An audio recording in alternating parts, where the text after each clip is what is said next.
चलो लो बैठ जाइए अब आप लोग है ना, आ जाओ।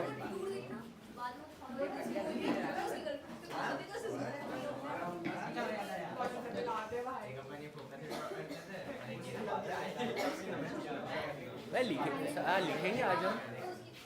आज और समझना है ना क्या हिंदी वो ग्रामर का रिवीजन? ग्रामर की एक पेपर अपन पहले मॉडल पेपर पढ़े। नहीं वो ग्रामर का ग्रामर मॉडल पेपर तो पढ़ लिएंगे आप लोगों ने ना? नहीं मैं तो वो चैप्टर पढ़ रहा था।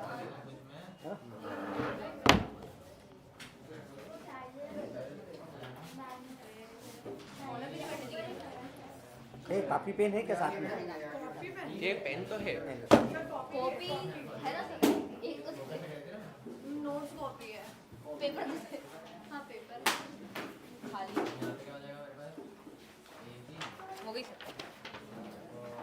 किसकी तुम्हारे लिए या सर की? मेरे लिए। इसमें पेन भी है। एक सेकंड सर को चाहिए तो सर को चाहिए। ये सारे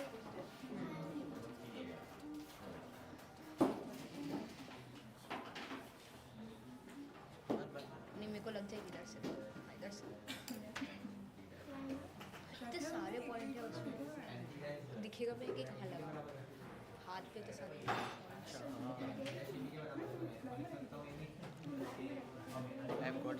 करे शुरू करें? हाँ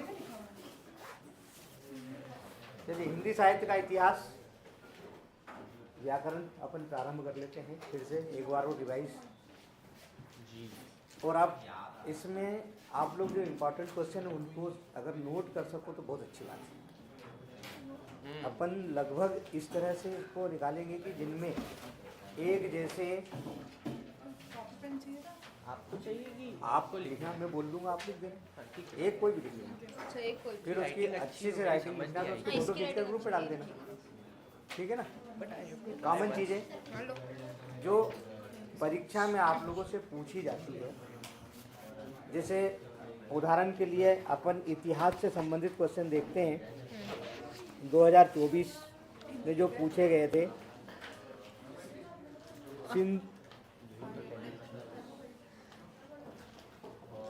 इतिहास से संबंधित प्रयोगवाद के प्रवर्तक का नाम लिखते हुए दो विशेषता लिखी है। छायावाद की परिभाषा लिखते हुए कि नहीं दो विशेषताओं को लिखिए। नहीं मैं तो प्रश्न आपको पढ़ रहा हूँ, आप सिर्फ सुनो इनको दोनों। मैं इसलिए पढ़ रहा हूँ कि अपनों को ये पता लग जाए कि किस तरह के प्रश्न एग्जाम में पूछे जाते हैं।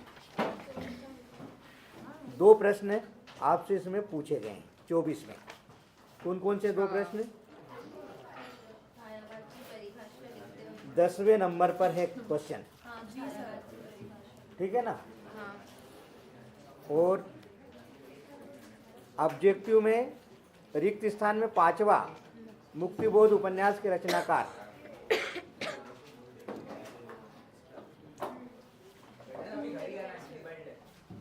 वो तो मेरे पर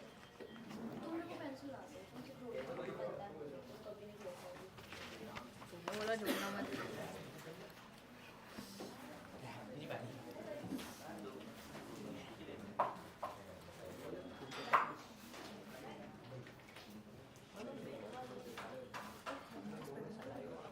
2023 में देखो जरा कौन सा प्रश्न आया है। 14-15 नंबर तकनीकी कवित्व लक्षणा राष्ट्रभाषा।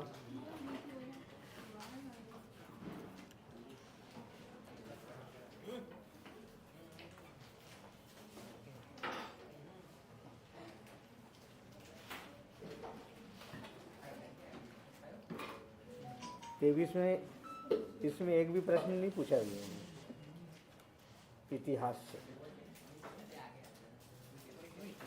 पुरानी बात है ना। जैन भी तो थोड़ा सा इतिहास ही था। 22 में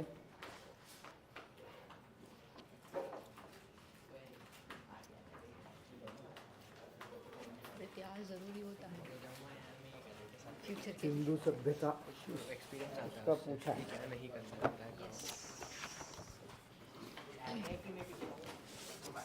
You experienced? You experienced? Shit. अभी चालू नहीं करा है, तुम नीचे से आ रहे हो। हाँ, आ जाओ ऊपर जरा, ये इसमें डाल दूंगा। अरे चावल बिस्कुट दे। बिस्कुट दे। रस, काव्य, अलंकार, छंद, शब्दगुण और व्यंग्य विधान। चल करते शुरू कर दें अब। अब बहुत शॉर्टकट में अपन इनको पढ़ लेंगे। हाँ। सबसे पहला हमारा काल कौन सा है? आदिकाल। आदिकाल को प्रारंभिक काल भी कहते हैं। कौन सा कहते हैं हम? 105 प्रारंभिक काल, है ना। आदि का मतलब प्रारंभिक। इसका समय कब से कब तक है? 1050 से 1375 तक। दूसरा है भक्ति काल,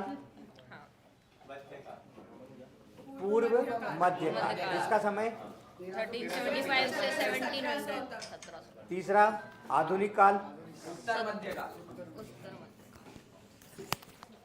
तीसरा कौन सा है? उत्तर मध्य काल।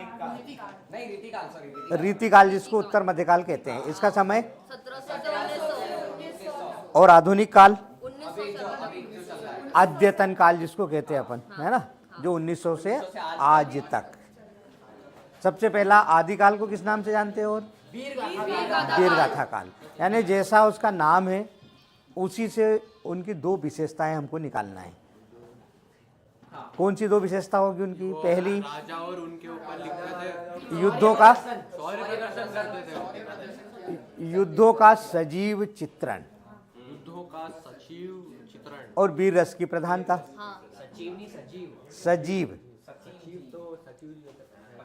हेडिंग डाल लो आप। आदिकाल, वीरगाथा काल, है ना। हाँ हाँ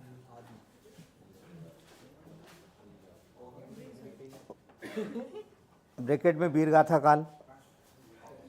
समय लिख लीजिए 1050 से 1375 तक। उसी के आगे ब्रैकेट में, इसी के आगे वीरगाथा। ये देखो,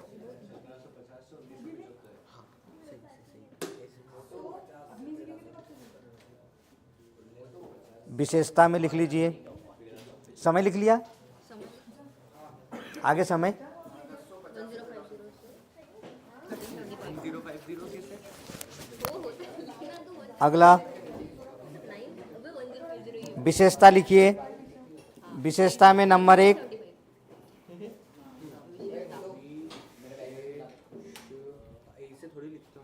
विशेषता लिख लिया आपने।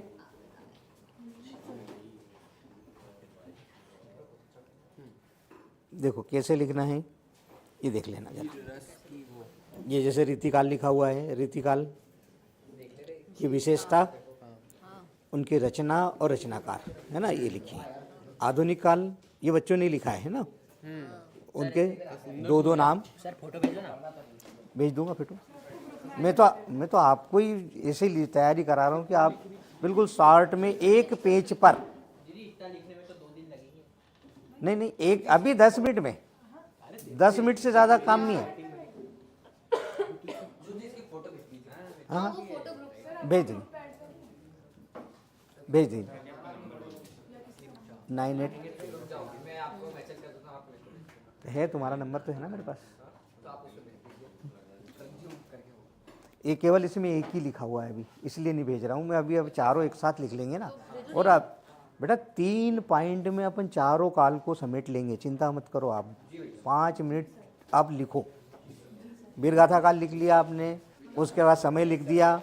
विशेषता में 2 विशेषता आपको याद है। नंबर 1 युद्धों का सजीव चित्रण, नंबर 2 वीर रस की प्रधानता। अब नीचे 2 रचनाकार, और उनकी रचनाएं। और युद्धों का सजीव चित्रण हो गया। दूसरा वीर गाथा, वीर रस की प्रधानता। अच्छा चलिए अब लिखिए प्रमुख रचनाएं। बिल्कुल शार्ट में लिखो, छोटे छोटे में लिखो तो एक पेज पे चारों ही आ जाएं, एक पेज पे आ जाएंगे चारों। पास पास लिखोगे तो। सर जी मैं तो बस प्रैक्टिस कर रहा हूँ। हाँ प्रैक्टिस, ठीक है। प्रमुख रचनाएं नंबर 1 चंद्रवरदाई, प्रमुख कवि है चंद्रवरदाई। उनके आगे लिखिए पृथ्वीराज रासो। चंद्रवरदाई, ये सामने रखो ना, ये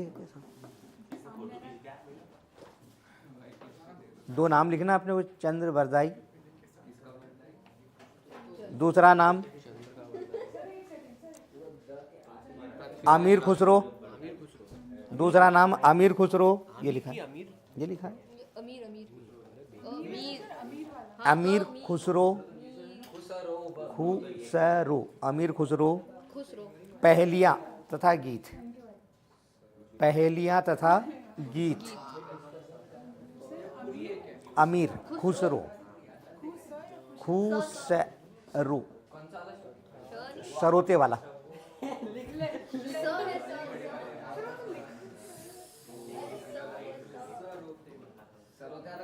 मैंने आपको इसमें एक लाइन सुनाई थी, सावन भादो बहुत चलत है, माघ पूस में थोरी, एरी सकी मैं तुझसे पूछूं, तू बूझ पहले मोरी।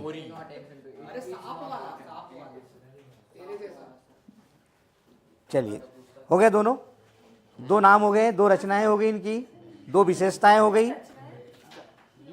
आमिर खुसरो के सामने गीत, पहेलियां। हाँ चंद्रवरदाई।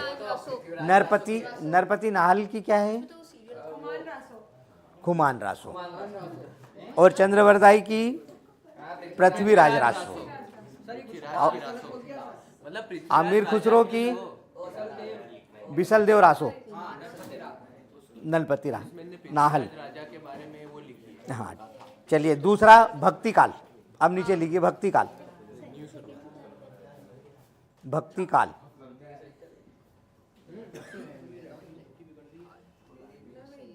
भक्ति काल में एक चार्ट बना दो, ये नीचे चार्ट बना हुआ है देखो। भक्ति काल निर्गुण धारा, सगुण धारा। हाँ जो मूर्तियों की पूजा करता है, जो मूर्तियों की पूजा नहीं करता। हाँ निर्गुण भक्ति धारा और सगुण भक्ति धारा। लिख लिया, लिखा है आप सामने, लिखा हुआ है आपके पास, देखो उसमें थोड़ी प्रैक्टिस। अब इसमें दो इसके भी दो पार्ट कर दो, निर्गुण के भी दो पार्ट। निर्गुण में ज्ञान मार्गी और प्रेम मार्गी, कृष्णाश्रयी और रामाश्रयी।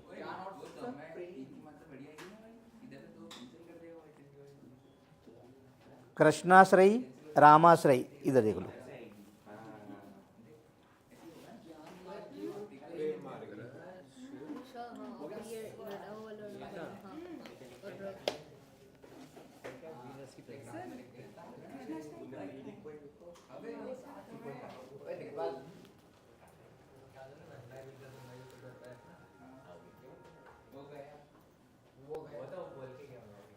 गलत लिखा, नीचे से फर्राटा है। हिंदी पढ़ेंगे। ये ऊपर डंडी नहीं बना तो दिक्कत होती है। नहीं है, दिक्कत रहती है ना, लाइन तो खींचना पड़ता है। हाँ वो तो प्रैक्टिस के ऊपर, प्रैक्टिस करो। एक बीमारी होती है ये, मतलब जिसमें लाइंस कोई सीधी नहीं बना पाता। चलो ये हो गया भैया। भक्ति काल को दो भागों में बांटा, सगुण और निर्गुण। ठीक है, निर्गुण को दो भागों में बांटा, प्रेम मार्गी और ज्ञान मार्गी। फिर दूसरे सगुण को दो भागों में बांटा तो रामाश्रयी और कृष्णाश्रयी। अब नीचे लिखिए विशेषता।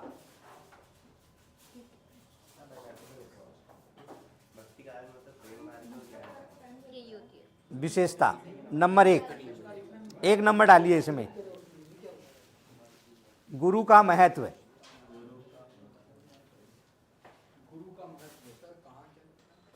और दूसरे में नाम का महत्व है।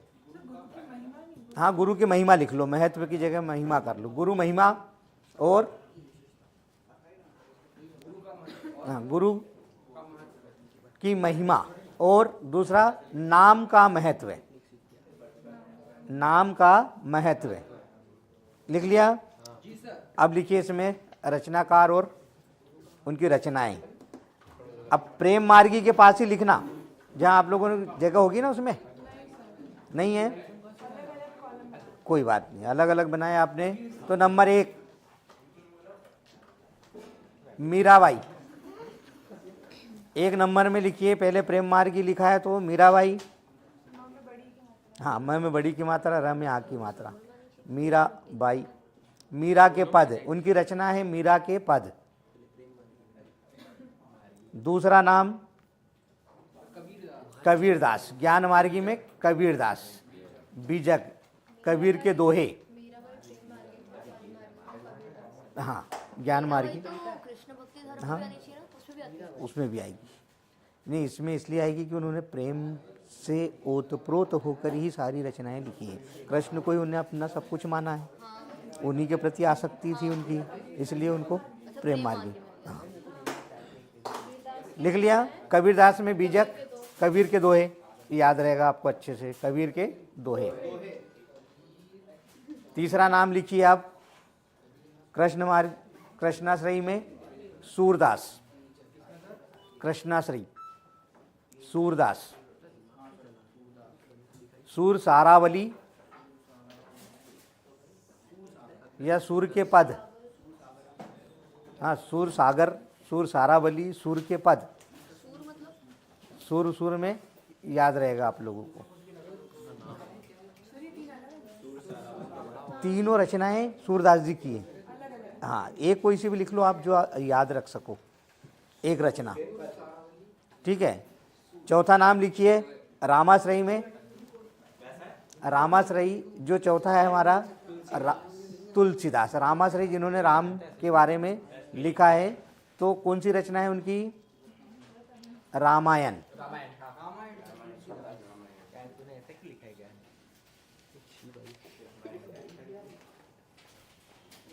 चलिए, रीतिकाल। रीतिकाल का नाम डालिए। रीतिकाल, रीतिकाल लिखो। हाँ, क्या छूट गया? हाँ हाँ, लिख लो ना, तो आप आराम से लिखो।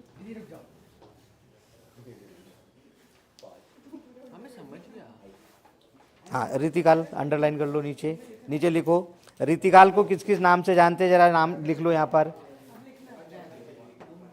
रीति ग्रंथ भी कहते हैं। रीतिकाल, रीति ग्रंथ, रीति, हाँ रीति ग्रंथ। बस एक रीति ग्रंथ नाम डाल लो तो आपको ध्यान में रहेगा कि इनको रीति ग्रंथ के नाम से भी जानते हैं या कहते हैं। लिख लिया।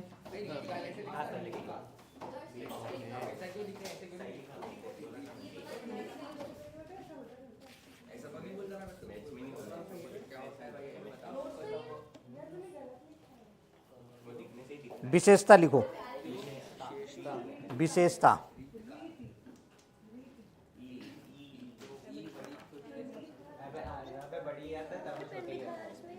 रीति। देखो, बड़ी और छोटी की मात्रा को पहचानने का बहुत आसान सा तरीका है।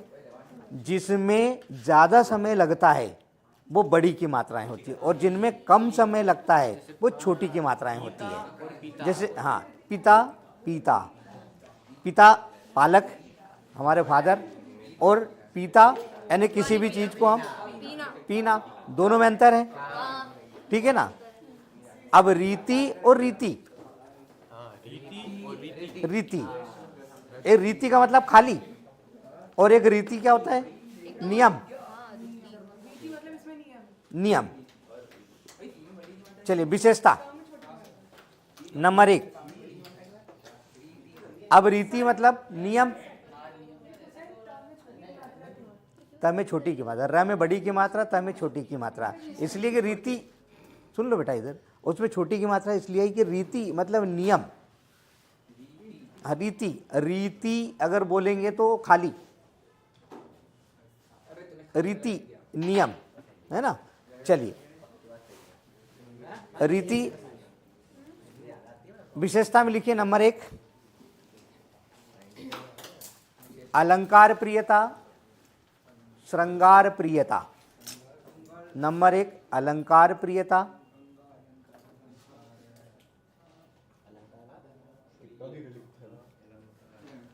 दूसरा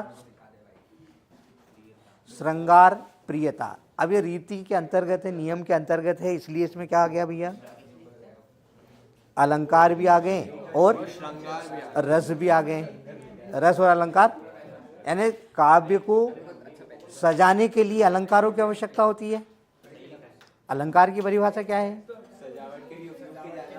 अलंकार का शाब्दिक अर्थ होता है गहना, है ना। भाषा को सजाने के लिए, सुंदर बनाने के लिए विभिन्न अलंकारों का प्रयोग किया जाता है। तो इसमें नियमों का जो हम हवाला दे रहे हैं उसमें अलंकार भी है और रस भी है, दोनों याद रहेंगे ये। चलिए आप लिखिए 2 कवि और उनकी रचनाएं। नंबर 1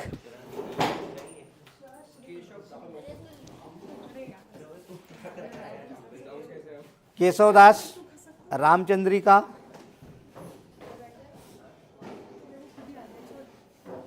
दूसरा नाम मतीराम, मतीराम, मतीराम। अलंकार प्रियता, श्रृंगार प्रियता, ठीक है। अब नीचे 2 नाम और उनकी रचना। हाँ हाँ हाँ, ये ऋषि की मात्रा लगती है उसमें। इसमें 2, एक ऋषि छोटा और एक बड़ा, 2 होते हैं, आपने देखा होगा हिंदी वर्णमाला में। ये संयुक्त शब्द है। क्या ये संयुक्त वर्ण है? बेटा इधर ध्यान दे, संयुक्त वर्ण है ये, है ना। 2 वर्णों को मिला करके इसका निर्माण हुआ है। एक तो इसमें र भी आ रहा है और स भी आ रहा है ना। अब उसमें हमने ऋषि वाली छोटे ऋषि की मात्रा लगाई उसमें, जब वो श्रृंगार होता है, श्रृंग उसको बोलते हैं अपन, ठीक है। और उसके ऊपर एक अनुस्वार भी लगा रहता है, उसके ऊपर बिंदी भी रहती है, ऊपर एक अनुस्वार लगा रहता है। हाँ श्रृंगारी तो है वो, उसमें ई की मात्रा नहीं आएगी। चलिए अब 2 नाम लिखिए इसमें। नंबर 1 केशवदास, केशवदास। उनके आगे उनकी रचना लिखिए। रामचंद्रिका, रामचंद्रिका। दूसरा नाम मतीराम, मतीराम, मतीराम माधुरी, मतीराम माधुरी, मतीराम माधुरी। मतीराम के नाम से ही माधुरी।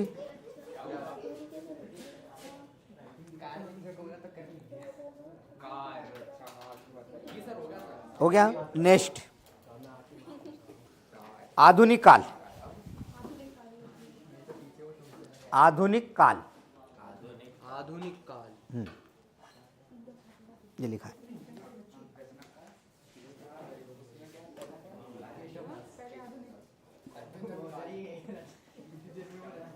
आधुनिक काल। अब इसमें भी चार्ट बना लीजिए,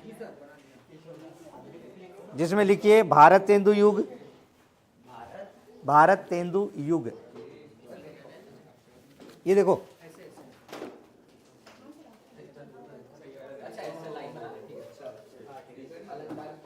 ये आपकी इसमें है ना, पेज पलटा।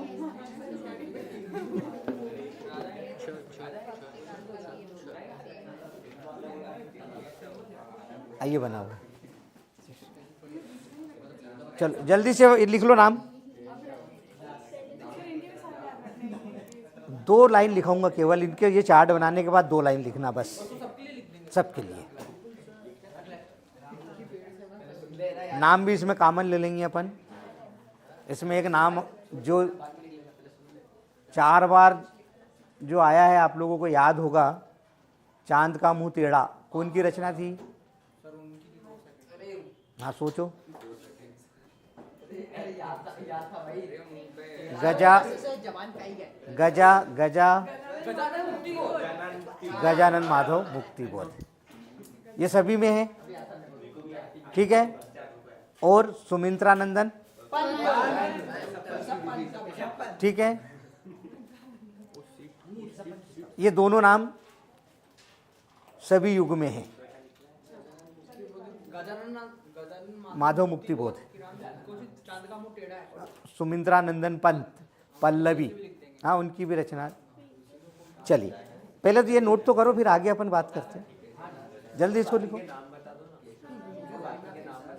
काय के बाकी के आपके पास नहीं है क्या? हाँ ठीक है। भारतेंदु युग 1850 से 1900 तक समय उसका।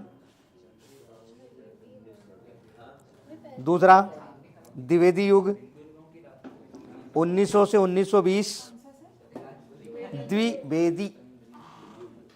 द्विवेदी युग 1920, हाँ 20 साल का। छायावादी युग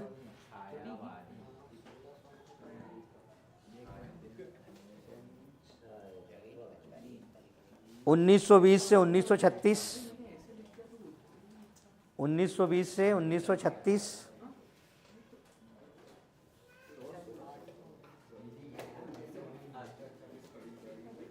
प्रगतिवादी युग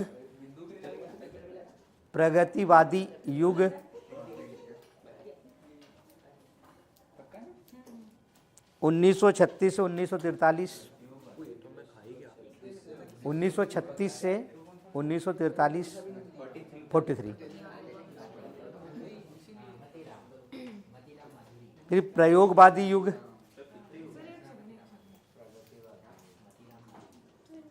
6 है, 6। नहीं समय याद रखो तो ठीक, नहीं तो कोई ज़रूरत नहीं इसकी समय की। फिर भी अपने को पता होना चाहिए कौन सा युग कब तक चला है।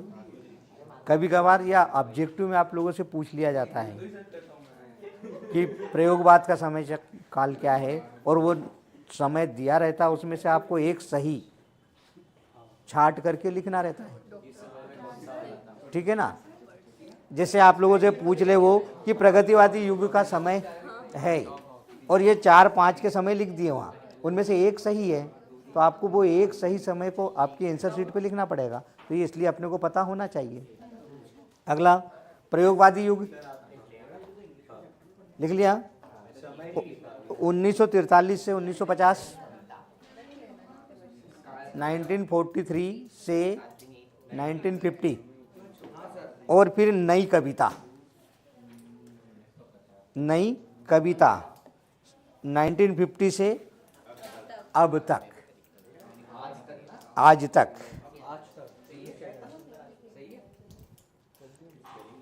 चलिए अब विशेषता, हाँ गजानन माधव आखिरी तक। किसी अभी अपन लिख रहे हैं कॉमन में, लिखिए विशेषता, सभी की विशेषता कॉमन में। नंबर 1 प्रकृति चित्रण, प्रकृति चित्रण यानी जितने भी इस युग के जितने भी कवि हैं, जितने भी लेखक हैं, उन लोगों ने प्रकृति को आधार मानकर अपनी रचनाओं को लिखा है। हाँ ठीक है। नंबर 2 नारी शिक्षा पर जोर, नारी शिक्षा पर जोर, नारी शिक्षा पर जोर, यानी सभी ने नारियों को आगे बढ़ाने के लिए अपनी रचनाओं के माध्यम से उनको प्रोत्साहित किया है, उनको प्रोत्साहित किया है, और कहीं न कहीं अपनी रचना में उनको स्थान दिया है। आप 2 नाम लिख लीजिए, रचनाकार में नंबर 1 गजानन माधव मुक्ति बोध, गजानन माधव, गजानन, हाँ नंद नहीं, गजानंद में गणपति जी हो जाते, गजानन ये भी है तो गणपति जी ही। मुक्ति बोध, गजानन माधव मुक्ति बोध उनका पूरा नाम है, निकनेम है। हाँ? पीछे पलटाओ। हाँ हाँ ये बता देता हूँ आपको। जब अपन स्टार भी बनाए, जब पहले पढ़े थे ना, यहाँ पे एक ही आया है, एक इधर आया है, ये आया है कि एक जगह और आया है, ऐसे 3-4 जगह आया और उन्होंने सभी में रचनाएं लिखी अपनी। ठीक है ना, लिख लो उनका नाम। चलिए अब हो गए नाम। एक जयशंकर प्रसाद लिखिए, जयशंकर प्रसाद। इनकी रचना है कामायनी। जयशंकर प्रसाद। चांद का मुंह टेढ़ा, कामायनी। मुंह,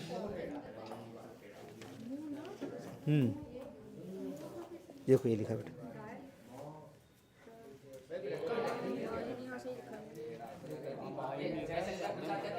जयशंकर प्रसाद का कामायनी। जयशंकर प्रसाद, कामायनी, ठीक, गुड।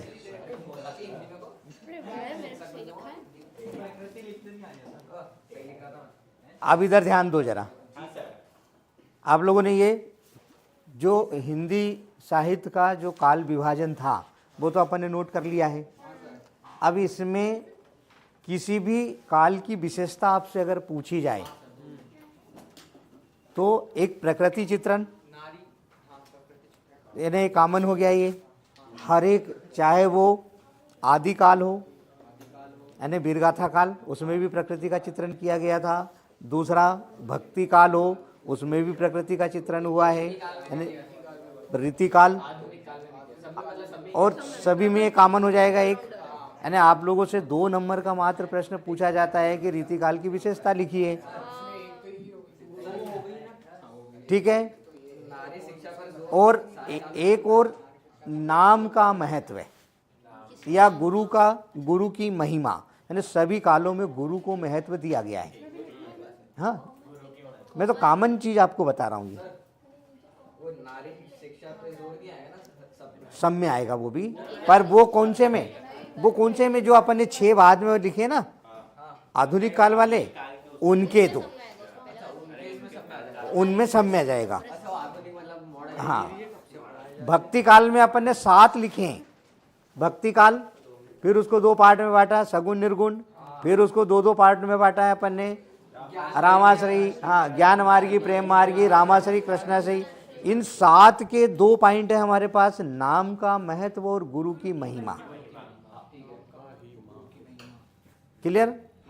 यानी आप लोगों से भक्ति काल से संबंधित कोई भी, चाहे वो सगुण भक्ति धारा के बारे में पूछ ले, निर्गुण भक्ति धारा के बारे में पूछ ले, उनकी विशेषता अगर पूछे तो आपको ये 2 लिखना है। चाहे वो ज्ञानाश्रयी में पूछ ले, रामाश्रयी में पूछ ले, कृष्णाश्रयी में पूछ ले, या रामाश्रयी में पूछ ले।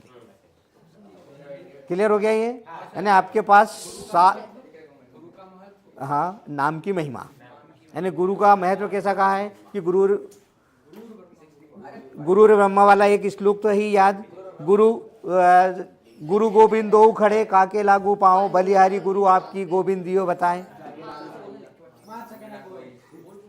ठीक है, याद रहेगा ना ये तो। अगर आप लिखना चाहो तो लिख सकते हो और बहुत अच्छा इसका इफेक्ट और पड़ेगा। कापी चेक करने वाले को लगा कि विद्यार्थी को इसका बहुत अच्छे से ज्ञान है। हिंदी में है, गुरु गोविंद दो खड़े, काके लागू पांव, बलिहारी गुरु आपकी।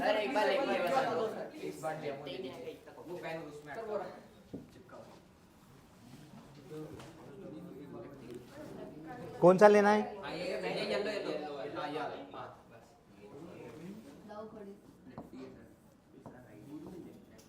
गुरु गोविंद दो खड़े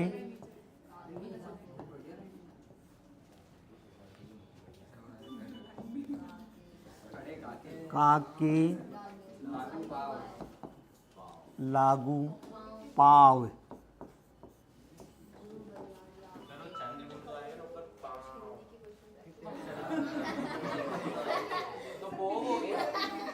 वो आधा वो जो चंद्रकार बिंदु है ना, पाँव, ठीक है।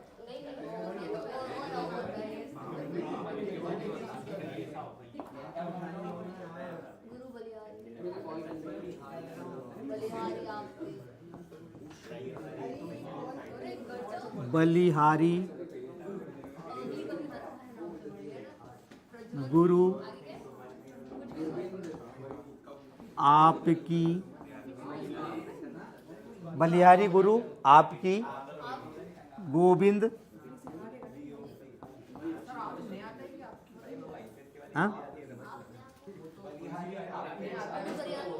बलिहारी गुरु आपकी, गोविंद दियो बताए।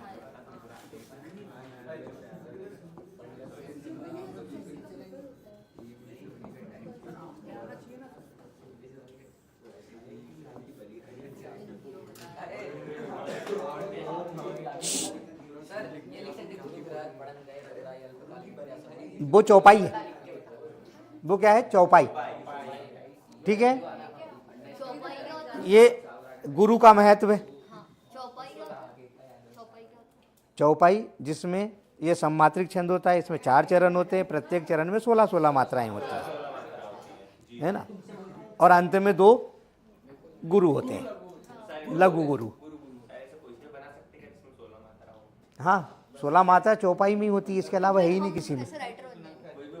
हाँ, 16 मात्राएं होना चाहिए और मात्रा गिनना आना चाहिए। मात्रा कैसे गिनेंगे अपन, जैसे ये छोटा ऊ की मात्रा है तो एक, ये इसमें बड़ा ऊ की मात्रा, ध्यान देना, यानी र में एक मात्रा ये चलती है और एक मात्रा ये चलती है।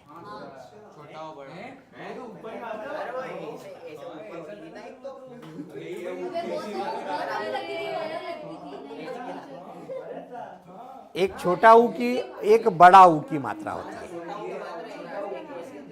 ये छोटा ऊ की है, यानी ये मात्रा चलती है और एक ये चलती है।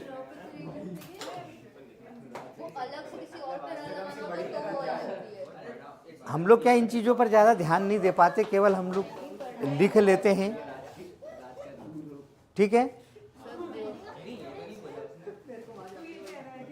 तो ये वाले गुरु में बड़े हो की मात्रा, हाँ, अरे सही लिखा मैंने।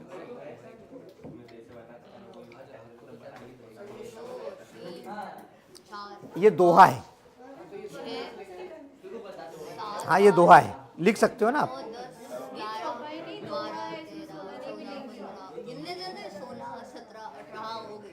अब नाम का महत्व, ये तो गुरु का महत्व हो गया। नाम का महत्व में क्या होगा, नाम का महत्व, हाँ, किसके नाम का? नाम का किसके नाम? माला फेरत जुग गया, गया न मन का फेर, कर का मन का डारी दे, मन का फेर।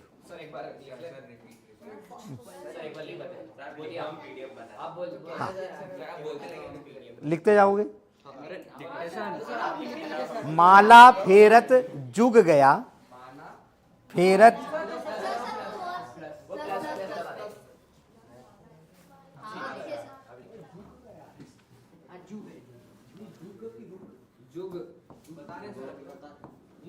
माला फेरत,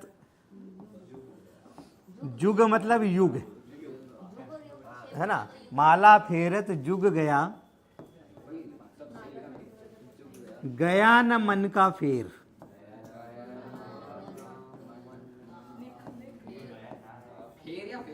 फेर, फेर मतलब चक्कर, फेर मतलब चक्कर। माला को फेरते फेरते जो हाथ में लेकर घुमाते ना, कई युग बीत गए लेकिन उनके मन का फेर नहीं गया। उनके मन में तेरा मेरा जो माया मोह उसके अंदर जो समाया हुआ है वो नहीं निकला। ठीक है, फिर बस मतलब यहाँ पर थोड़ा सा विराम हो गया। माला फिर जुग गया, गया न मन का फेर, कर का मन का डारी दे। कर का मन का डारी दे, मन का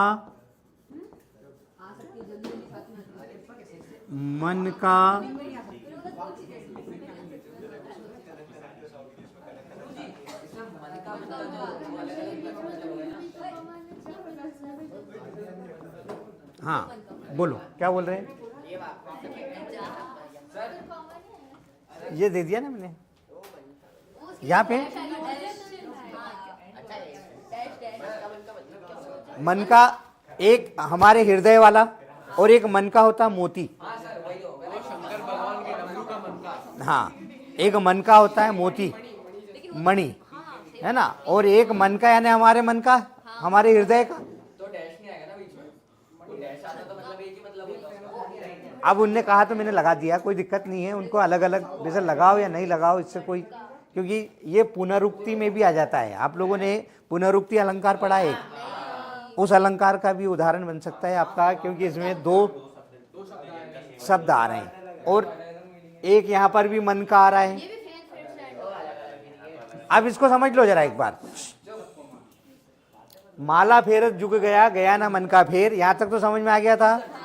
कर का मन का डारी दे, कर का यानी हाथ का, मन का यानी मोती, जो मोतियों की माला होती है हाथ में, जिसको लेकर के लोग राम राम राम जपा करते हैं पूरे समय, कहीं ना कहीं किसी न किसी अपने गुरु का जाप करते हैं या किसी ईश्वर का, अपने इष्ट का जाप करा करते हैं। उन्होंने कहा अपने हाथ में जो मोतियों की माला है उसको डाल दो, फेंक दो, और क्या करो, मन का यानी हृदय का, मन का यानी मोती, हृदय के मोतियों को घुमाओ, उनको फिराओ, उसको दूर करना। मोह माया जब तक दूर नहीं हटेगी तब तक ये मन का कभी आप घुमा ही नहीं पाओगे। कभी मन की, जब तक व्यक्ति इस सांसारिक उसको लोलुपता रहेगी, उस कहीं न कहीं वो वहां पर उलझा ही रहेगा, उसमें पूरी तरह से वो लिप्त रहेगा। और जब तक वो मोह माया से परे नहीं होगा, दूर नहीं हटेगा, तब तक वो किसी भी ज्ञान को प्राप्त नहीं कर सकता। इसीलिए जितने भी हमारे ऋषि मुनि संत महात्मा हैं वो परिवार को सबसे पहले त्यागते हैं और फिर जाकर के अपने मान मर्यादा इज्जत जो भी उसको सबसे पहले वो अपने से दूर करते हैं। दरवाजे दरवाजे मांग कर के वो फिर अपना भरण पोषण करते हैं, भिक्षा मांगते हैं, जिससे उनके मन का जितना भी अहंकार होता है वो समाप्त हो जाता है। आप लोगों को याद हो तो अपन एक पाठ पढ़ा था, भिक्षा मांगना, भिक्षा, और दीक्षा में ज्ञान दिया जाता है। हाँ, अभी उतनी दूर मत जा यार, यहीं रहे अभी, ठीक है। ये हो गया क्लियर। एक और है, राम नाम की लूट है, लूट सके तो लूट, अंत काल पछताएगा, प्राण जाएंगे छूट। 2.5 अक्षर प्रेम का, पढ़े सो पंडित होए, ये भी पढ़ा होगा आप लोगों ने। यानी सब नाम के महत्व में ही आते हैं सब। और ये किसके हैं भैया? दो है कबीरदास जी के। जिन्होंने किस मार्ग के हैं कबीरदास जी? ज्ञान मार्गी। क्लियर हो गया? इनमें कोई प्रॉब्लम है आप लोगों को? यानी 4 काल और 6 युग अभी अपन ने जो लिखे हैं, 4 काल और 6 युग लिखे ना, कहाँ लिखे याद है? अब भी अपन ने क्या लिखा है? हिंदी साहित्य का इतिहास। और एक पूरे पेज पर आ गया पूरा ही। आपको इतना तैयार करना है और इनमें से लगभग ये मान करके चलिए कि 4 नंबर के क्वेश्चन आप लोगों से एग्जाम में पूछे जाएंगे। कितने नंबर के? 4। और इसमें से एक भी नंबर अब आपका जाना नहीं चाहिए, ठीक है? और किसी को कोई प्रॉब्लम हो इसमें तो और पूछ लीजिए। अब इसमें एक अंतर है रहस्यवाद और छायावाद का। ये भी लिखवा दीजिए सर। लिखो। रहस्यवाद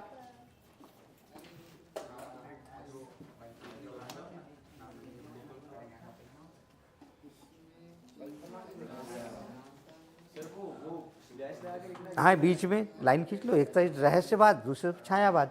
रहस्यवाद में लिखिए इसमें चिंतन की प्रधानता है। चिंतन, मनन, चिंतन। चिंतन समझते हो ना? हाँ। रहस्यवाद में चिंतन करना, किसी भी बात के बारे में सोचना, विचार करना, मनन करना, मंथन करना, उसी को कहते हैं चिंतन करना। चिंतन की प्रधानता है। छायावाद में लिखिए इसमें कल्पना की प्रधानता है। कल्पना की प्रधानता।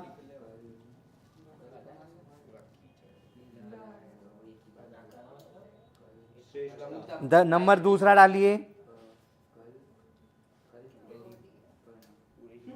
छायावाद में किसकी प्रधानता थी? कल्पना। कल्पना। ये लिखा सामने।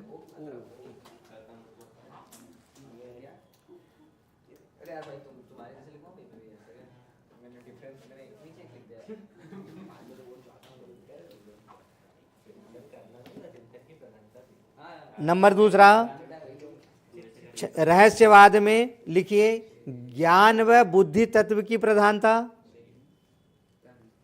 बुद्धि तत्व अगर कठिन लगे तो केवल ज्ञान की प्रधानता लिख लीजिए, सरल रहेगा आपके लिए। ज्ञान की प्रधानता, ज्ञान की प्रधानता।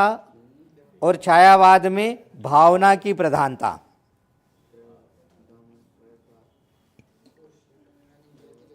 छायावाद में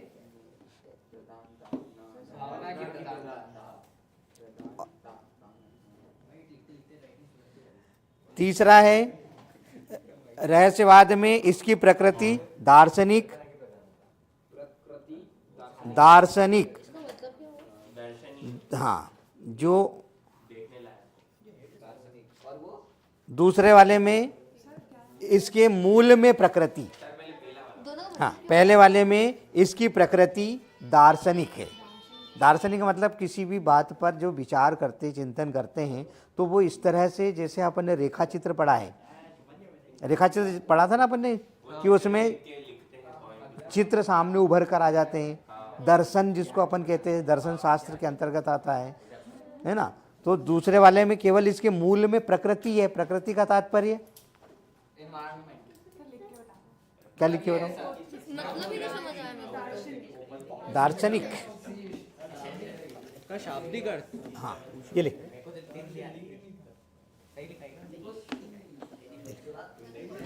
मैं इसमें बता रहा था आपको, इसका मतलब क्या होता है कि प्रकृति दार्शनिक और मूल में प्रकृति? इसके मूल में यानी इसके जड़ में प्रकृति, यानी प्रकृति से ही छायावाद उत्पन्न हुआ है। छाया का मतलब मानवीकरण अलंकार अपन ने पढ़ा था। प्रकृति में मानव की छवि को देखना, यह अपन ने मानवीकरण अलंकार में पढ़ा है। तो ये वही मूल में प्रकृति है। इसलिए दो याद रखना अपने को, तीसरे में मत उलझो। प्रकृति की मनुष्य से, तुलना कौन से अलंकार में होती है? उपमा।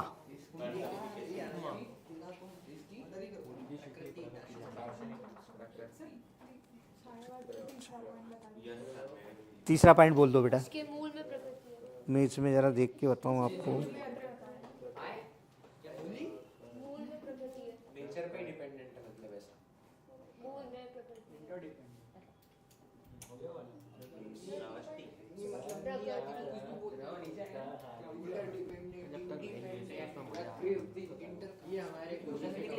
हो गया ये। अब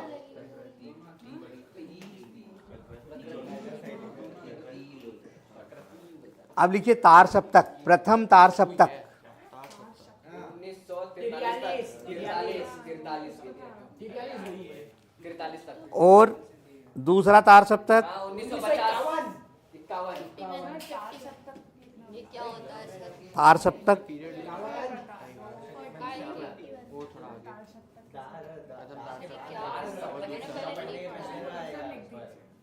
देखो बता देता हूँ क्या होता है।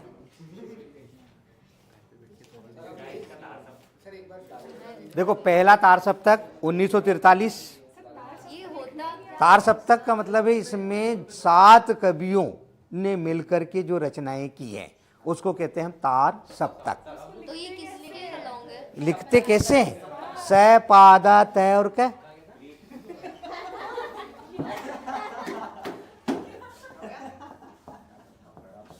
आउट ऑफ सिलेबस है सर।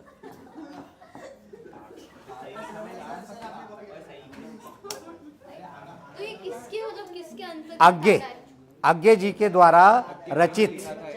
आप लोगों से पूछा जाएगा क्या पूछेंगे? ये हाँ क्वेश्चन ये रहेगा कि प्रथम तार सप्तक का प्रकाशन कब हुआ? 1943। फिर दूसरे तार सप्तक का, तीसरे तार सप्तक का 1959। चौथा तार सप्तक 1979। पहला कब था? चौथा आप देखिए, हाँ हाँ तो ठीक है, अपन 2 ही पढ़ रहे हैं ना, मैं तो आपको बता रहा हूं आगे के भी। अब देखो इनमें तार सप्तक में कौन कौन कवि हैं। पहला है सच्चिदानंद हीरानंद वात्सायन अज्ञे, सुनो केवल आप लोग इनको। दूसरा है रामविलास शर्मा। तीसरा है गजानन माधव मुक्तिबोध। प्रभाकर माचवे बलवंत चौथा। पांचवा है नेमीचंद जैन। छठवें गिरि कुमार माथुर और सातवें भारत भूषण अग्रवाल। ये 7 हाँ ये इनकी रचना 1919 से 1975 के बीच की है। 19 से 1975 तक।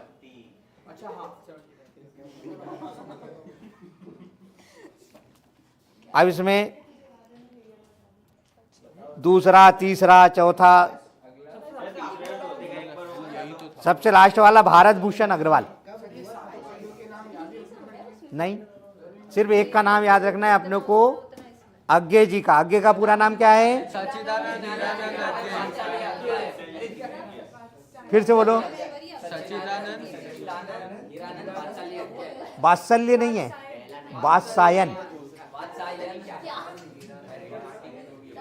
ठीक है, एक ही नाम याद रखना आपको, है ना। आप लोगों से ये प्रश्न पूछा जाएगा, सुनो। प्रथम तार सप्तक का प्रकाशन किसने किया? या प्रकाशन की जगह वो प्रवर्तक भी पूछ सकते हैं कि तार सप्तक के प्रवर्तक कौन हैं।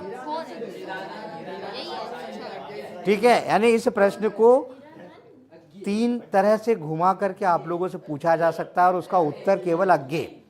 चाहे आपको पूरा नाम याद हो या नहीं हो, आपने अज्ञे भी लिख दिया तो सही माना जाएगा। क्लियर?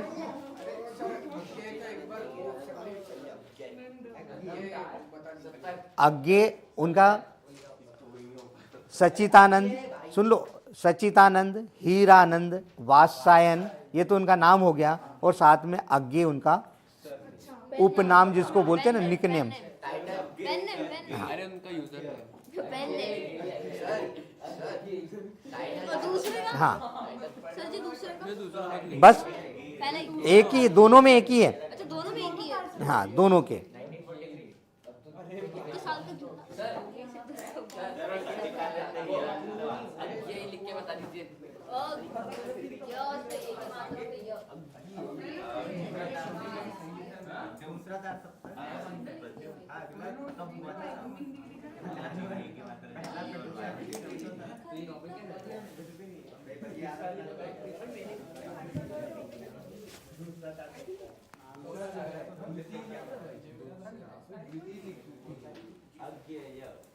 ठीक है, बड़ी भी लिखी थी, बड़ी भी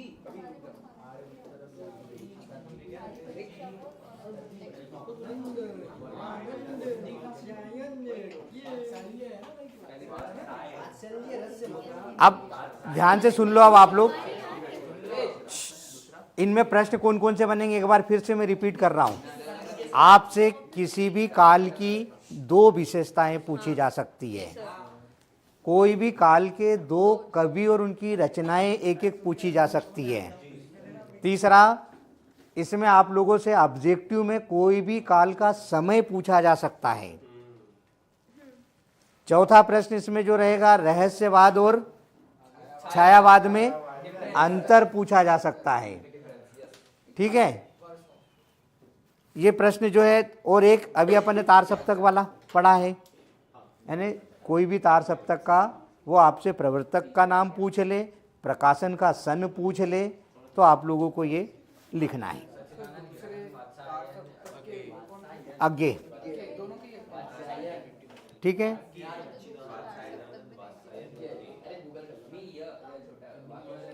क्या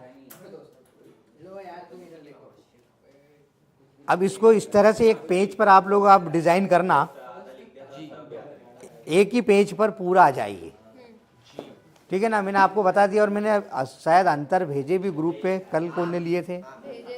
16 अंतर हैं उसमें। कितने अंतर हैं? 16। एक पेज में है पूरे 16 ही अंतर एक पेज पर आए हैं।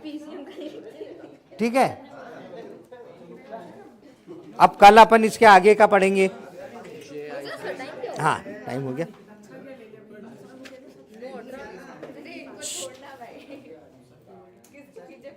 कल अपन गद्य साहित्य का इतिहास, जिसमें निबंध का विकास क्रम और गद्य की विधाएं, एक ऐसा ही चार्ट उसके लिए भी तैयार करेंगे हम। गद्य की विधाओं के नाम के साथ साथ एक एक गद्य की एक एक विधा के रचनाकार, कल अपन इस पर इसी तरह से एक चार्ट तैयार कर लेंगे। हाँ जी,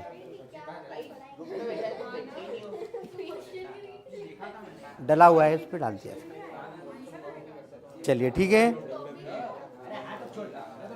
और कोई प्रॉब्लम भी है इसमें? आप हाँ, अब इसमें कुछ भी नहीं है।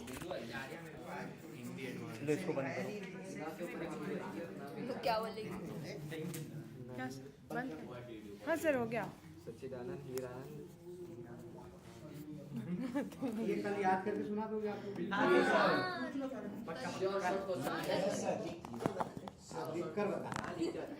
सर कल आप टेस्ट लेना। लिख करके इसके ऊपर लिखेंगे। हाँ सर, ठीक है ना? सर ये लिखेगा। लिखने से प्रैक्टिस का आपकी ज़्यादा बढ़ेगी तो ज़्यादा फायदा आपका ही रहेगा। नहीं तो सबसे ज़्यादा इंग्लिश मीडियम वालों को प्रॉब्लम हिंदी में। सर तुम्हारी जैसी हालत करनी चाहिए। और